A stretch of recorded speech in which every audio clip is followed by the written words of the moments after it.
Hi అండి. ఇక్కడ బొట్టులో ఏంటి మనకి రెడీగా అయినాయి చూసారు కదా! బేబీ కార్న్స్ అండి. బేబీ కార్న్స్ అయితే మంచిగా రెడీ అయిపోయినాయి. ఇవన్నీ కూడా చక్కగా మనం కర్రీ అయితే చేసుకోవచ్చు. పచ్చిగా ఉండేటప్పుడైతే మనకి ఇలా ఉంటుందన్నమాట. మీకు చూపిస్తాను. సో, ఇలా ఉంటదన్నమాట. ఇవి తీసేసి వీటిని కట్ చేసి కూర చేసుకుంటారు. చాలా అంటే చాలా బావుంటది.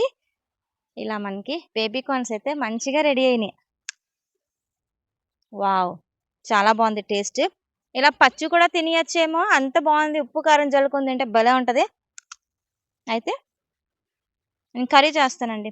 చూసారు కదా! మీరు కూడా ఇలా పండించుకోవాలనుకుంటున్నారా?